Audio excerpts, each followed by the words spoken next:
coachman's home base is at the Cathedral Clock Tower. For 10 years now, he's been taking tourists around his native city of Seville. He starts here, and the route is always the same. A taste of the old town, a few grand palaces, and some subtropical gardens.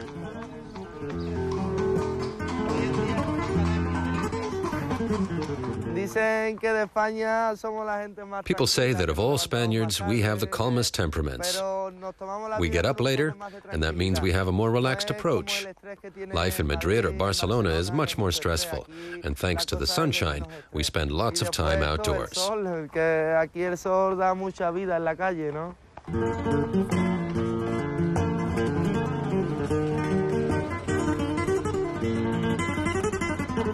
Seville is situated on the Guadalquivir River, Spain's only navigable waterway. It brought prosperity to Seville more than 500 years ago.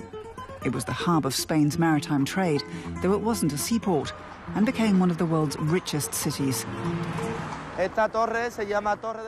This tower is called the Golden Tower because it used to be clad in gilded tiles. Gold brought back from sea expeditions to America was also stored here. The city's power centre used to be located here in the Alcázar. The Royal Moorish Palace is the most important of its kind in Spain, with additional extensions built over the centuries.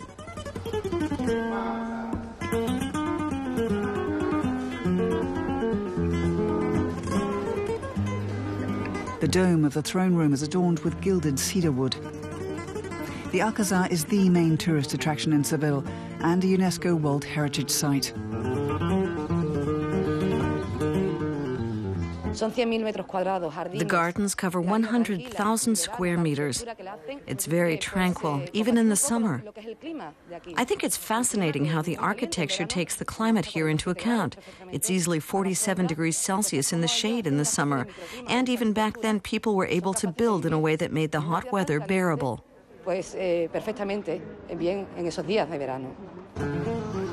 Just a short distance away is the city's religious centre, the largest Gothic cathedral in the world. It's also on the UNESCO World Heritage List.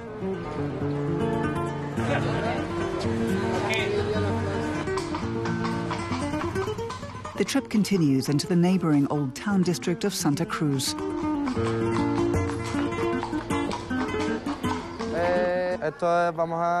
Now we're entering the oldest part of the city. It's a maze of small alleyways. It's a bit difficult for the horse. The streets are cobbled, and as you can see, it's all very narrow.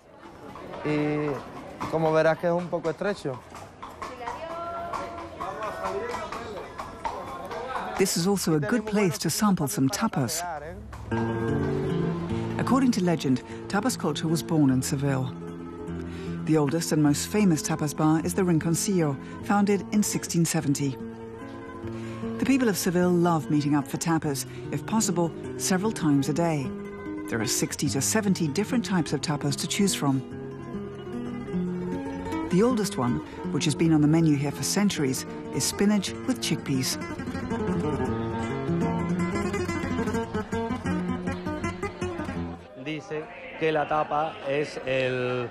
A tapa originally meant a small portion of food, a piece of salami, meat, ham or cheese.